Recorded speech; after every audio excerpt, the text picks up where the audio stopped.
fondation. Je retournerai à ma base. Parce que là où je suis, je ne peux pas prospérer. Je suis un manguier. Si vous me plantez en Europe, je ne pourrai pas prospérer. Mais plantez-moi dans un climat tropical, je porterai du fruit. Toi, tu es un manguier, tu veux vivre dans un pays où il y a 4 saisons. Tu seras foudroyé et tu ne pourras porter aucun fruit. Et à qui tu vas t'en prendre? Mais cet homme s'est rendu compte que sa place n'était pas avec les porcs. Sa place n'était pas loin de son père. Et il a pris la décision. Prenons la décision aujourd'hui. Avant de rentrer, de faire la rentrée, rentre en toi-même et prends la véritable décision. Je retournerai vers mon Père. Je retournerai dans ma vie de prière. Je retournerai. Il faut que j'arrête la fausseté. Il faut que j'arrête l'hypocrisie. Il faut que j'arrête le mensonge. Il faut que j'arrête d'indexer les autres. Il faut que je me pointe moi-même. Il faut que j'arrête. Il faut que j'arrête ceci. Il faut que j'arrête cela. Il faut que ça cesse. Ça doit changer. Si ma vie ne prospère pas, c'est pas parce que je suis maudit, mais c'est parce que moi-même, j'ai une vie de duplicité. J'ai une double vie. Et c'est pourquoi je ne prospère pas. Mais au jour d'aujourd'hui, je veux rentrer. Je rentre dans la maison de mon Père. Je rentre dans la sainteté. Je retourne vers la crainte de Dieu. Je retourne vers la vie de prière. Je retourne vers l'adoration à mon Dieu. Je me lèverai et j'irai. Alléluia. Frères et sœurs, ça ne marche pas, c'est toi-même. Ça ne marche pas, c'est moi-même. Alors j'irai et je parlerai avec mon Dieu. Alléluia. Et vous savez, lorsque vous parlez à Dieu avec votre cœur, on ne met plus de formule. Si tu es encore au niveau de vous voyez Dieu, c'est que Dieu est encore loin de toi. Oh mon Seigneur, vous savez, vous êtes merveilleux. En tout cas, tu es non. Moi, je suis arrivé à un niveau du Seigneur, je ne peux plus, je suis fatigué, c'est trop. Là, trop, c'est trop. Qu'est-ce que tu veux me faire comprendre que je ne comprends pas? Tu m'as tiré les oreilles à gauche, à droite, tu m'as ouvert les yeux, tout ça, et puis tu ne dis rien. Qu'est-ce que tu veux que je fasse maintenant? Et j'attends la réponse. Avec respect, mais avec sérieux. Je ne peux pas me dire, oh, tu es merveilleux, alléluia, tu es Seigneur. Alors dans ton cœur, tu souffres, tu gémis. Dieu n'a pas besoin de la fausseté. Il dit, ce peuple m'honore des lèvres, mais son cœur est éloigné de moi. Non, ça ne va pas, je souffre, Père, je n'en peux plus. Que veux-tu que je fasse? Regardez Jésus dans le jardin de Gethsémane, devant l'oppression. Il a dit, Père, si cette coupe pouvait s'éloigner de moi, toutefois, non pas ma volonté, mais que ta volonté soit faite. Il a répété la prière plusieurs fois. Souvent, on ne sait plus que dire, on ne sait plus quoi faire. Le même Seigneur qui, devant la tombe de Lazare, n'a pas intercédé. Il a dit, Père, je te rends grâce. Devant un cadavre, 4 jours de pourriture, mais il dit, je te rends grâce. Mais dans le même Jésus, dans le jardin de Gethsémane, il n'a pas dit, je te rends grâce, mais il a dit, Père, si tu pouvais faire que cette coupe s'éloigne de moi, pour dire la coupe est trop lourde, la coupe est chargée, la coupe est difficile à boire, est-ce que je vais y arriver? Pourquoi tu m'imposes une telle souffrance? Mais toutefois ce n'est pas ma volonté, mais que ta volonté soit faite. Si tu veux que je la boive, je la boirai, parce que j'ai confiance en toi, je te fais confiance, mais je te dis Seigneur, c'est difficile. Voilà un cœur qui s'exprime devant le Père. Dieu ne t'a jamais dit que ce sera facile. Il a dit tout est possible. Quand on parle de possible, c'est qu'il y a des possibilités. Tout est possible à celui qui croit, celui qui a encore sa foi, parce que la foi des chrétiens s'est refroidie, la foi des chrétiens a disparu, le fondement a été renversé. Nous sommes en train de chanter mais sans la foi, sans la conviction. Nous sommes en train de prêcher sans la foi, sans la conviction. Nous sommes en train de vivre notre vie chrétienne mais sans la foi, sans la conviction, sans la vie de Christ. Ça fait qu'on ne transmet rien autour de nous, tout est fade. Si le sel perd sa saveur, avec quoi va-t-on saler la sauce? Alléluia. Les chrétiens aujourd'hui s'expriment au travers des réseaux sociaux. Mais plus personne n'exprime son cœur à son frère ou à sa soeur. Qui t'a dit que Facebook est notre juge? Qui t'a dit que Facebook est la plateforme où on doit régler les comptes? C'est ça. Laissez-moi votre Facebook, sortez de là. Servons le Seigneur Jésus avec nos cœurs. Tout est devenu virtuel. On transmet des messages virtuels, des messages paraboliques par virtuel. Mais si ça ne va pas, prends ton téléphone comme autrefois. Prends ton vélo, prends ta trottinette, prends ton train, prends l'avion. Va, la Bible dit péché contre toi, va. Pas par Facebook, pas par WhatsApp, pas par YouTube. Va vers ton frère. C'est ça que la Bible nous recommande. Il m'est arrivé de prendre l'avion pour aller vers mon frère. Pour dire, mon frère, ça ne va pas. Je n'ai pas besoin de prendre les réseaux sociaux. Oui, vous savez, frères et sœurs, alléluia. Je viens vers vous au travers de la vidéo parce qu'il y a des gens qui sont ces gens qui là. Tu deviens maintenant le correcteur, tu deviens maintenant le conducteur des aveugles, alors que toi-même, ton trône ou ton fondement est renversé. Tu n'es même plus à l'éternel, tu n'appartiens plus à l'éternel, mais tu vas donner des leçons. On est fatigué de vos leçons. Donne-nous comment tu vis, révèle-nous ta vie et on va changer. Revenons à l'éternel, notre vie n'a plus de goût. On dirait que Facebook a été fait pour les chrétiens. Je ne suis pas contre, on peut servir de ça pour transmettre l'évangile. Mais ne faites pas de ça des bêtises quand même. Des règlements de compte. Qui vous a dit que Facebook est le mont Carmel? Le mont Carmel, au moins, Élie a confronté les faux prophètes. Mais toi, sur le mont Carmel Facebook, tu te confrontes avec tes propres frères et tes propres sœurs. Quelle saleté! Même les singes ont compris que les singes sales se lavent en forêt.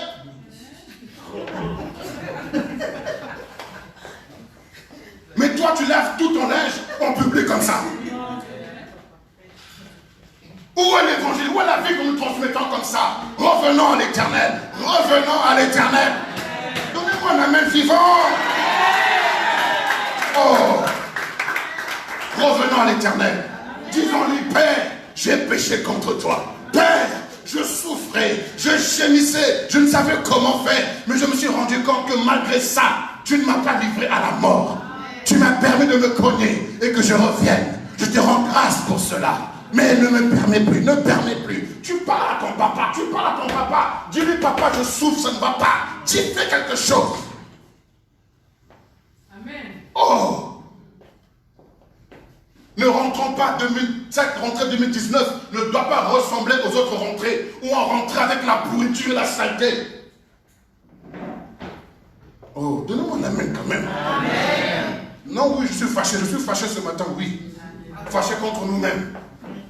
Parce que trop d'hypocrisie, trop de saleté, c'est pas bon. Si nous voulons offrir à Dieu un véritable culte, je vous dis, hein, laissez-moi vous choquer. Un véritable adorateur est un meurtrier.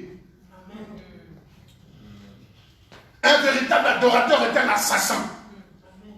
Un véritable adorateur est un criminel. Amen. Vous savez pourquoi? Parce que Dieu aime le sacrifice. Et celui qui sacrifie tue. Celui qui sacrifie élimine. Celui qui sacrifie supprime. Et il a dit, si quelqu'un veut me suivre, qu'il renonce à lui-même. Celui qui aimera sa vie, la perdra. Mais celui qui la perdra, perdre sa vie, c'est quoi? C'est un criminel. À notre papa, notre patriarche Abraham, Dieu lui a dit, donne-moi ton fils que tu aimes. Donne-le-moi. On a pensé que tu mets un bandeau, comme on fait les cadeaux, un bandeau rouge avec un petit nœud, on dit, papa, voici. Non, quand tu dis, donne-le-moi, c'est que tue-le pour moi.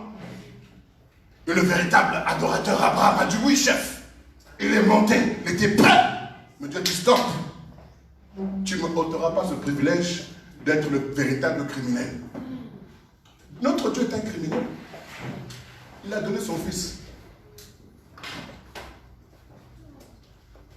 Et le véritable adorateur aujourd'hui, tu dois perdre, tu dois tuer tes passions qui t'empêchent de vivre la gloire de Dieu. Tu dois savoir tuer, sacrifier de ton temps pour vivre dans la présence de Dieu. Tu dois savoir sacrifier tes passions qui t'empêchent d'être dans la présence de Dieu. Un véritable adorateur est un criminel. Tue tout ce qui t'empêche de vivre la gloire de Dieu. Je n'ai pas dit de tuer les gens. Non. Car elle a dit que tu ne commettras pas de meurtre. Mais les crimes dont je te parle, c'est les sacrifices. J'aime votre silence. Si tu n'as rien sacrifié pour Dieu, laisse-moi te dire que tu n'es pas un adorateur. Tu es un embrouilleur. Tu embrouilles Dieu. Tu déranges Dieu. Amen, amen. Tu n'arrives même pas à sacrifier ton argent pour Dieu. Vous êtes prêt à mettre 10 000 euros pour aller dans les vacances. Sur les yachts, avec vos lunettes noires, en train de bronzer. Alléluia. Et vous payez 2 000 euros, 3 000 euros pour faire un aller-retour sur je ne sais pas quel kilomètre de distance. Pendant que l'œuvre de Dieu a besoin d'investissement. Vérité. Et vous êtes des adorateurs. David dira, je ne peux pas habiter dans une belle maison et voir mon Dieu dans une tente. Je me lèverai, je vais bâtir à Dieu une maison. Et il est allé consulter le prophète. Et le prophète, de premier abord, dira, tu as une bonne idée, vas-y. Mais dans la nuit, Dieu vient vers le prophète pour lui dire, mon serviteur, va vers David, dis-lui que ce n'est pas lui de me bâtir une maison. Mais néanmoins, comme il a eu à cœur de me bâtir une maison, je lui bâtirai une maison. Alléluia. Mais David a préparé tout ce qu'il fallait pour préparer pour la maison de l'Éternel. Salomon, son fils, a bâti. Vous savez pourquoi Dieu n'a pas voulu que David bâtisse la maison? Parce que David avait les mains pleines de sang. Il a tué les Philistins. Il a fait la guerre. Alors, c'est pourquoi Salomon, qui signifie Shalom, qui signifie la paix. C'est dans la paix qu'on construit. C'est pas dans la guerre. Et selon les principes de Dieu, le Père ne bâtit pas de maison. Le Père a la vision. Mais ce sont les fils qui bâtissent. Amen. C'est pourquoi Dieu a donné la vision à Moïse. Mais Moïse n'a même pas touché une aiguille. Oui. Dieu a confié à ça à Bézalël. C'est pourquoi Dieu, le Père, n'est pas descendu pour sauver. Mais c'est le Fils. Puissante révélation. C'est pourquoi, si tu es père, tu veux bâtir, tu ne feras rien. Tu dois savoir faire confiance au fils. Amen. Pas au neveu, au fils. Amen. Abraham voulait bâtir avec son neveu Lot. Dieu lui a dit que non, je te donnerai un fils à toi. Pas ton, ne prends pas le neveu. Le neveu n'est pas ton fils. Toi, tu peux avoir un cœur de père pour l'aimer comme un père. Mais lui, il n'a pas un cœur de fils pour recevoir cet amour. Lui, il sait qu'il est le neveu. Il va profiter et fuir. Dans les églises, il y a beaucoup de neveux et nièces. Il y a peu de fils, peu de filles. Ne confie pas non plus l'église ou le micro à un collaborateur. Les co finissent par partir. Et ça fait un écho terrible. Mais ce sont des fils et des filles qui bâtissent.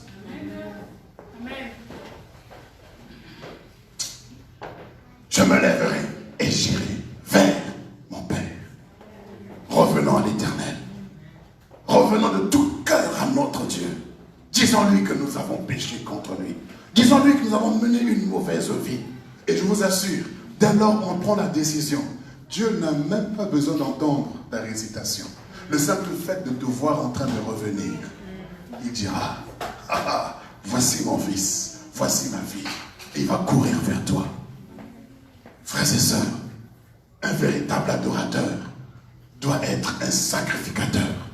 Tu dois savoir sacrifier, sacrifier de ton temps, sacrifier de ton énergie, sacrifier de tout ce qu'il faut pour que des vies soient transformées. Amen. Si tu n'as pas une vie de sacrifice, laisse-moi te dire que ton adoration est médiocre.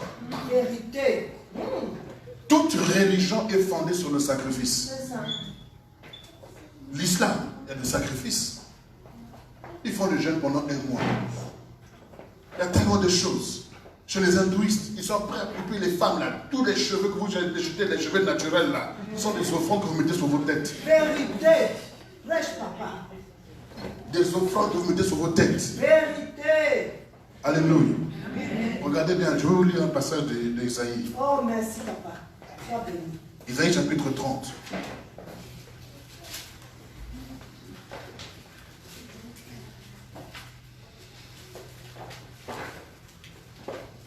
Isaïe chapitre 30, partir du verset 21.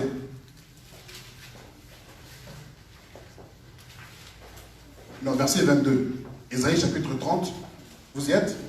Oui. Le verset 22. Quelqu'un va lire ça, parce que peut-être que tu vas dire, oh, c'est dans ma Bible que j'ai écrit ça, j'ai modifié. Toi-même, tu vas lire. Isaïe chapitre 30, le verset 22.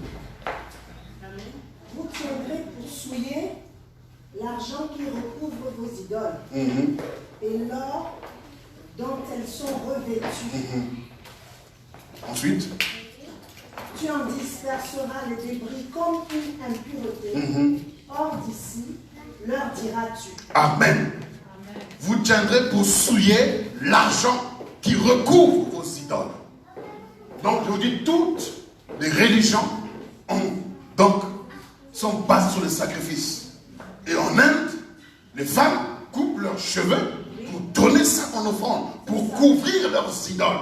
Et Dieu dit, vous tiendrez cela comme étant impur.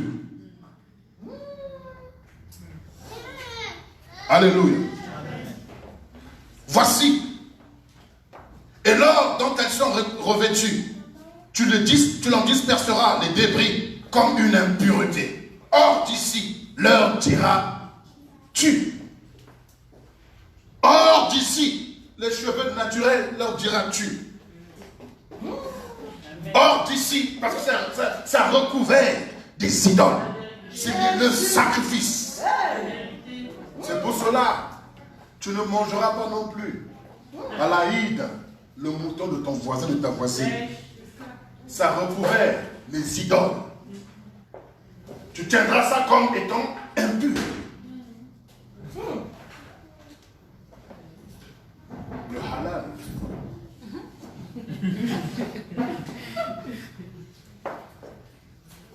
Alléluia. Tellement de rituels et des rituels. Et pourquoi est-ce que toutes les religions, à votre avis, sont basées sur le sacrifice? Et toi, enfant de Dieu, tu ne veux pas faire de sacrifice.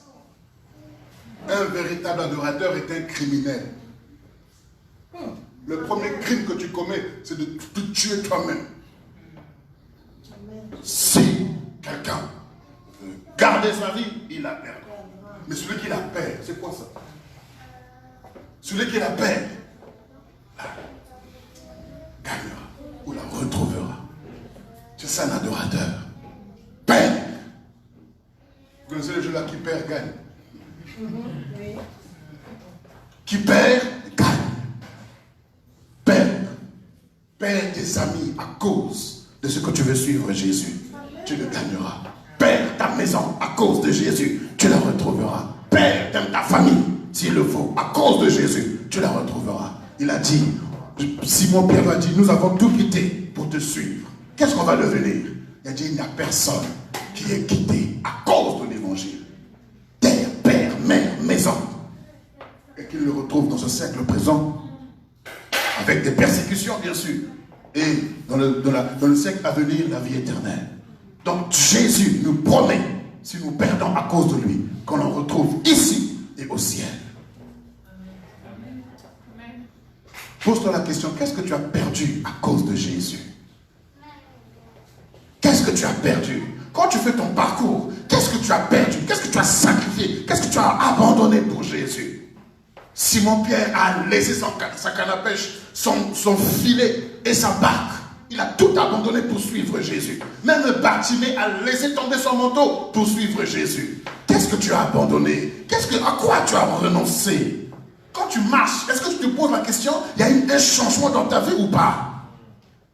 Si tu n'as rien laissé pour Jésus, tu n'as rien sacrifié, laisse-moi te dire que tu es un ramassis et non un disciple. Oh, vérité. Oh, mon Dieu. Les ramassis, c'est ceux qui suivent de loin. Mais le disciple est celui qui est auprès du maître et qui obéit à la doctrine du maître. Reviens à l'éternel, source d'un réveil spirituel, personnel. Lorsque le Père l'a vu revenir, il a couru vers le Père. Il a couru vers le Fils. Il a pris le Fils dans ses bras. Il a commencé à vouloir réciter sa poésie. Il a dit stop, ne dis rien, ne dis rien. Amenez-moi la plus belle robe. Pourquoi? Parce qu'il avait ses vêtements en lambeaux. Il imaginait vous un homme qui ne se rasait plus, ni la barbe, ni les cheveux, et qui dormait avec les cochons. Quelle odeur n'avait-il pas? À quoi ressemblait sa coupe, sa barbe? Mais son père n'a pas regardé ni à l'odeur, ni aux cheveux qui avaient poussé. Il a su reconnaître son fils. Et il a couru. Laisse-moi te dire, même si tu es infidèle, lui demeure toujours fidèle. Même si ton cœur te condamne, Dieu est plus grand que ton cœur. Prends seulement l'engagement de revenir revenir. Reviens dans la maison du Père. Reviens vers ton papa. Reviens vers ton Dieu. Dis-lui, j'ai péché contre toi. J'ai péché contre le ciel. J'abandonne, je renonce, je refuse, je tue, je sacrifie toutes ces choses que j'ai ramassées, Seigneur, loin de toi, pour que je dépende totalement de toi. Apportez une plus belle robe. La robe, symbole de sanctification, de justice de Dieu. Mettez à ses pieds des sandales. Les sandales, c'est l'image du zèle que donne l'évangile. Il n'avait plus de zèle pour son Dieu. Il ne se sanctifiait plus. Mais le Seigneur a restauré sa sanctification. Il a restauré son zèle pour son Dieu. Mettez à son doigt l'anneau. L'anneau, il y avait un emblème sur chaque anneau qui était le symbole d'une famille, d'une autorité, d'une puissance. Vous remarquerez que dans chaque ville, il y a ce qu'on appelle un sceau. Et ce sceau-là, c'est le symbole de la ville. Et à l'époque, c'était donc ça qu'on prenait pour signer les documents avec un sceau. C'est pourquoi on appelle scellé ou signature. Et ce sceau symbolisait l'autorité de la famille. Et le Seigneur a restauré sa puissance. Le Seigneur a restauré son autorité. Il pouvait en nouveau chasser les démons, guérir les malades, prophétiser, parler en langue, parce que l'autorité a été restaurée. Retour à l'Éternel, source d'un réveil spirituel personnel. Il faut que ta sanctification soit renouvelée. Il faut que ton zèle, ton amour pour ton Dieu soit renouvelé. Ton autorité, ta puissance soit renouvelée. Et ça, c'est le Seigneur qui le fait. Et il dit, tuez le plus gros veau que vous avez là-bas. Tuez-moi un veau gras. Faisons la fête, car mon fils que voici était mort, et le voici vivant. Il est revenu à la vie. Voici mon fils. Vous voyez, la mort ne signifie pas le fait de perdre le souffle, mais la mort signifie séparation. Car mon fils que voici était séparé de moi. Le fait qu'il soit revenu, il vit à nouveau. Quand tu t'éloignes de Dieu, tu es mort. Quand tu t'éloignes de la présence de Dieu, tu es mort. Donc ce qui fait que tu vis, c'est par le souffle, la respiration. Or la respiration, le souffle du chrétien, c'est la prière, le dialogue avec Dieu. Quand tu ne pries plus, tu es en train de t'asphyxier. Tu manques d'air. Et quand tu t'asphyxies, tu te débats dans tous les sens. Tu fais des choses et puis ça ne marche pas parce que tu manques d'air. Et l'église vient comme une bonbonne de gaz pour te donner encore un peu. Mais le réveil doit être spirituel et personnel. Il faut que ce soit personnel. Il faut que ce soit personnel chez toi-même. Tu rentres en toi-même, tu te dis non, il faut qu'il y ait un changement. Je veux un renouvellement, une transformation, une métamorphose, un bouleversement de ma vie. Seigneur, change-moi, change les choses, change les situations. Je ne veux plus être la même personne. Vous savez, vous pouvez marquer la différence. Vous pouvez faire des choses autrement. Je dis, tu peux faire des choses autrement. Tu es là, tel que tu es là, tu peux créer une nouvelle saison dans ta vie. Si tu as vécu une saison de sécheresse, de pauvreté, de chèque, fais comme le fils prodigue, décide. Je me lèverai, je vais créer une nouvelle saison.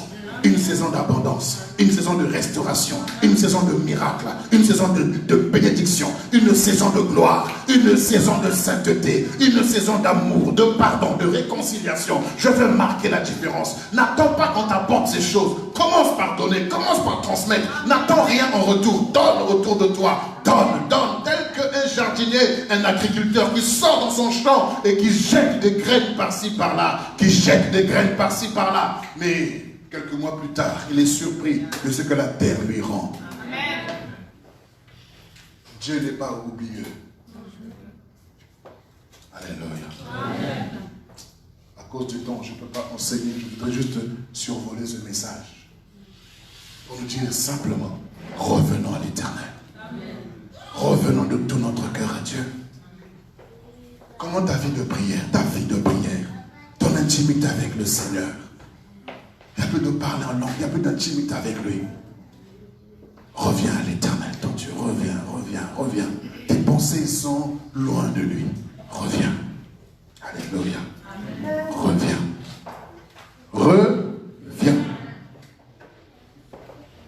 Je lis un dernier passage et puis on va prier devant nous. 1 Samuel chapitre 7,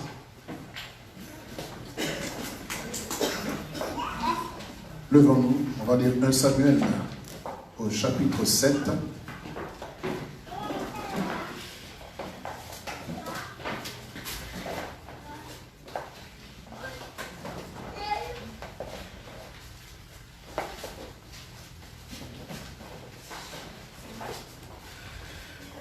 Samuel chapitre 7, à partir du verset 1er. Les gens de Kiriath-Yerim vinrent et firent monter l'arche de l'Éternel. Ils la conduisirent dans la maison d'Abinadab, sur la colline, et ils consacrèrent son fils Éléazar pour garder l'arche de l'Éternel. Il s'était passé bien du temps depuis le jour où l'arche avait été déposée à Kiriath-Yerim. 20 années s'étaient écoulées. Alors toute la maison d'Israël poussa des gémissements vers l'Éternel. Samuel dit à toute la maison de l'Éternel, si c'est de tout votre cœur que vous revenez à l'Éternel, ôtez du milieu de vous les dieux étrangers, les Astartés, dirigez vos cœurs vers l'Éternel et servez-lui, lui seul. Et il vous délivrera de la main des Philistins. Et les enfants d'Israël ôtèrent du milieu d'eux les Baals et les Astartés, et ils servirent l'Éternel seul. Si c'est de tout votre cœur que vous revenez à l'Éternel ce matin, vous-même, c'est pas Jésus, c'est pas le Saint-Esprit, mais vous-même, ôtez de vos cœurs les Baals, les Astartés, ôtez de vos cœurs les impuretés, autant dans nos cœurs, je me mets dedans moi aussi, autant dans nos cœurs nos souillures, autant dans nos cœurs toutes ces choses qui ne le glorifient pas. Tu es mieux placé, mieux que quiconque, pour savoir ce qu'il y a dans ton cœur et qui ne sont pas la gloire de Dieu. Autant dans nos cœurs, autant toutes ces choses-là. Si c'est de tout notre cœur que nous revenons à l'Éternel, alors autant ces choses dans nos cœurs. Dieu te dit que tu as la capacité, le pouvoir de ôter ces choses. Prends la décision ce matin d'abandonner, de renoncer, de tuer ces choses en toi. Car un véritable adorateur est un criminel, un assassin. Un véritable adorateur est un sacrificateur. Il sacrifie tout pour son Dieu. Il ôte, il enlève, il supprime, il abat et il plante. Il bâtit pour la gloire de l'Éternel. Alors tel que tu es ce matin, j'ai bien dit un réveil spirituel personnel. C'est personnel. Vous savez, la victoire t'appartient. Elle t'appartient ce matin. Le Seigneur te l'a donné à la croix. Alors ce matin, tu peux t'humilier sincèrement. Le Seigneur sait ce que tu traverses. Le Seigneur sait ce que tu as fait. Le Seigneur sait ce que tu as vécu. Le Seigneur sait ce que tu subis. Le Seigneur le sait. Mais il te dit seulement, reviens mon fils. Reviens ma fille. Reviens, reviens. Reviens tel que tu es. Reviens. Viens tel que tu es. Ne regarde ni à gauche ni à droite. Mais reviens à l'Éternel ton Dieu. Humilie ton cœur. Déchire ton cœur. Dis-lui, je veux de toi papa. Je veux de tout cœur revenir. Revenir à ma vie de prière. Revenir à ma vie de sanctification. Revenir avec un zèle vraiment déterminé à le servir. Avec un zèle renouvelé. Reviens à l'Éternel ton Dieu. Ôte tout ce que tu as mis en toi comme décision qui n'était pas la gloire de Dieu. Tu as pris la décision de ne plus saluer personne. Ça, ce n'est pas la gloire de Dieu. Ça, c'est un bal. Ôte ce bal-là. Tu as décidé de ne plus jamais avoir des amis autour de toi. Ce sont des Astartés que tu as mis dans ton cœur. Ôte ces choses. Toutes les décisions que tu as prises, mais tu les as prises par des blessures, des déceptions, et tu les as prises loin de l'Éternel ton Dieu. Enlève ces choses. Élève la voix et commence à prier. Prie maintenant. Ne murmure pas, mais élève la voix. Crie à l'Éternel ton Dieu. Crie, il te répondra. Nous l'avons lu ensemble. Lorsque tu crieras, il te répondra. Il te répondra. Humilions-nous sincèrement devant l'Éternel. Humilions-nous devant l'Éternel notre Dieu. Confessons nos péchés. Abandonnons nos péchés. Abandonnons ces choses dans les cœurs, dans les pensées. Ces choses qui nous saoulent. Ces choses qui nous stoppent, qui nous bloquent. Ces choses qui nous distraient. Ces choses qui nous amènent à être impurs devant Dieu. Oh Seigneur mon Dieu, de tout mon cœur, je reviens de tout cœur, papa. Tu es mon Dieu, tu es le Dieu créateur du ciel et de la terre. Tu es dans les cieux, Éternel, mon seul et fidèle ami, oh mon Dieu. Mais je veux faire ta volonté, Seigneur. Je veux faire ta volonté, tendre Père. Je veux faire ta volonté, Dieu de grâce. Je veux faire ta volonté, Dieu de miséricorde. Je veux dépendre de toi. Je ne veux pas être faux. Je ne veux pas être hypocrite. Je ne veux pas avoir une double vie. Je ne veux pas être religieux. Mais je veux ôter de mon cœur tout ce qui n'est pas de toi, Seigneur. Toute saleté, toute souillure, toute impureté, toute méchanceté. Nettoie mon cœur. Je nettoie mon cœur ce matin. Puisque tu m'as dit de ôter moi-même. Alors je nettoie devant toi, Seigneur. Par ton sang, Seigneur. Par ton sang, je viens ôter toute saleté, toute souillure. Je viens ôter cela, Seigneur. Parce que je veux te servir toi et toi seul. Je reviens dans ta maison. Je reviens, Seigneur, à tes pieds. Je reviens dans ma vie de prière. Je reviens d'étude de ta parole. Je reviens dans la communion fraternelle. Je reviens dans des veillées de prière. Je reviens, Seigneur, je reviens pour m'asseoir à tes pieds et t'écouter, dépendre de toi, ne pas être faux, Seigneur, ne pas exercer le ministère avec une option, une vision professionnelle, non, mais le faire avec mon cœur, pas avec un cœur brisé, pas avec un cœur blessé, mais avec un cœur plein d'amour, avec un cœur plein de pardon, avec un cœur plein de vérité. Je refuse la corruption, je refuse la compromission, je refuse la fausseté, je refuse, Seigneur, que le diable se sert des grâces que tu m'as confiées pour tromper les gens, parce que tu as dit que la grâce est trompeuse. Non, Seigneur, je veux que la grâce, oh Dieu, que tu m'as accordée, source de salut pour tous les hommes, oh Dieu, m'enseigne encore à renoncer à l'impiété. Que la grâce m'enseigne encore à me préserver. Que la grâce m'enseigne encore que j'ai la faveur de renouveler, de changer ma vie, de changer et de faire la différence. La grâce, oh Dieu, la grâce, Seigneur, la grâce, elle nous enseigne à renoncer, à refuser, à rejeter l'impiété, Seigneur. La grâce nous enseigne de marcher dans la justice, dans la sainteté, dans la crainte de ton nom. Ô Éternel, que ton Église se réveille ce matin, que ton Église prenne conscience ce matin, que ton Église se réveille, que ton peuple revienne de tout cœur, que ton peuple revienne, que nous revenions de tout cœur, Seigneur. Pas de fausseté, pas de légèreté. Seigneur, pourquoi tant de légèreté, tant de laisser aller? Il faut que ça change dans nos vies. Aide-nous, Seigneur. Aide-nous, Jésus. Aide-nous.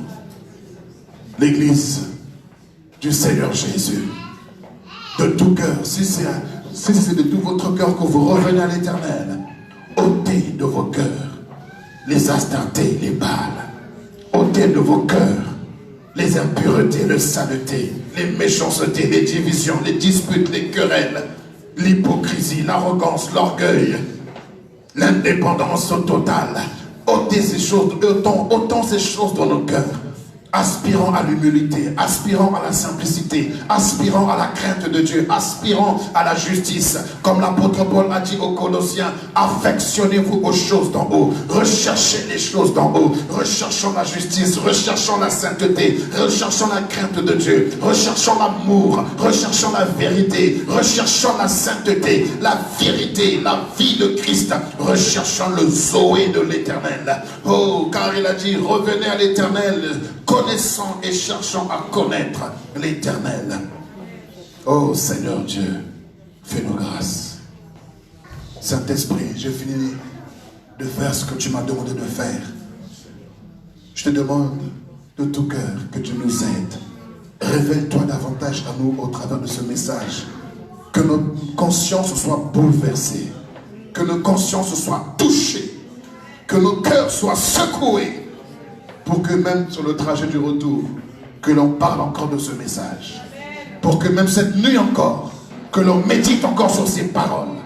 Pour que la semaine qui va s'ouvrir devant nous soit une semaine de différence, d'excellence et d'épanouissement. Au nom de Jésus. Amen. Amen. Amen. Amen. Amen. Amen.